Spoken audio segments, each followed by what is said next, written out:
এই টিউটোরিয়ালটিতে জানার চেষ্টা করব স্কেপ সিকোয়েন্স অথবা স্কেপ ক্যারেক্টার্স এগুলো সম্পর্কে। তো জাভাতে কিছু স্কেপ ক্যারেক্টার্স আছে, এগুলো হচ্ছে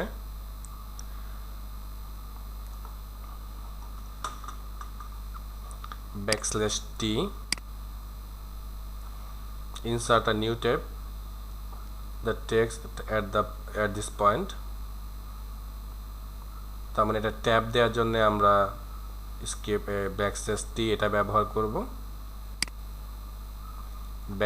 \b ব্যাকস্পেস ইউজ করার জন্য ব্যবহার করব। \n নিউ লাইনের জন্য ব্যবহার করব। \r ক্যারেজ রিটার্নের জন্য ব্যবহার করব। \f form feed in the text at this point, নতুন একটা ইনসার্ট আ ফর্ম ফিডের জন্য ব্যবহার করব। \সিঙ্গেল কোট প্রিন্ট করার জন্য ব্যবহার করব। ডাবল কোট পাওয়ার জন্য ব্যবহার করব। ব্যাকস্ল্যাশ পাওয়ার জন্য ব্যবহার করব। তো এগুলো ব্যবহারগুলো একটু দেখি। প্রথমে দেখতে যাচ্ছি \t। তো এখানে system.out.print এর মধ্যে আমি লিখেছি জাভা, এই যে \t পাইথন, \t php, এটা লিখলাম। লিখে যখন রান করলাম তখন এই যে একটা ট্যাব দিয়েছে, সো এই ট্যাব দেওয়ার কাজটাই করেছে এই \t এটার মাধ্যমে। ওকে,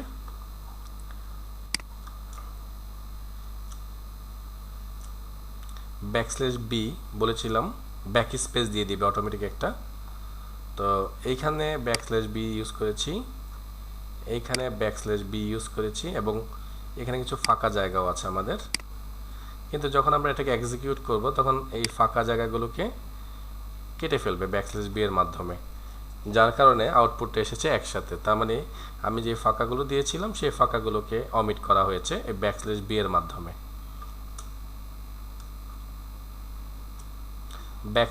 \n বলেছিলাম নতুন লাইন তৈরি করার জন্য ব্যবহার করব। যদিও এই পুরো লেখাটা একটা লাইনের মধ্যেই লেখা হয়েছে, কিন্তু এখানে \n ব্যবহার করেছি, এখানেও \n ব্যবহার করেছি, যার কারণে যখন এটাকে আমরা আউটপুটে নিয়ে যাচ্ছি তখন জাভাটা একটা লাইনে চলে আসছে, পাইথনটা আরেকটা লাইনে চলে আসছে, পিএইচপিটা আরেকটা লাইনে চলে আসছে। তার মানে \n দিয়ে নতুন লাইন ক্রিয়েট করা হলো, new line.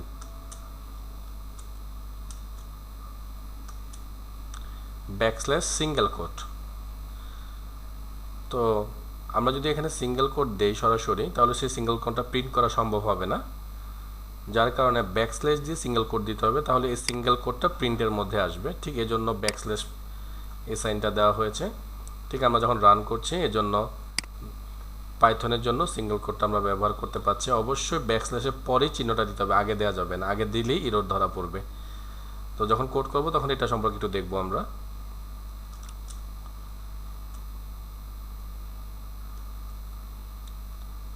So double coat ব্যাকস্ল্যাশের পরে, এখানে একটা ডাবল কোট আমরা অলরেডি দিয়েছি। আমরা জানি ডাবল কোটের মধ্যে যদি কিছু লিখি সেটা স্ট্রিং হিসাবে কাউন্ট করে।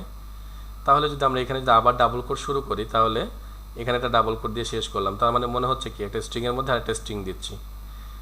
যখন আমরা এই কাজটা করতে যাব তখন এরর আসবে।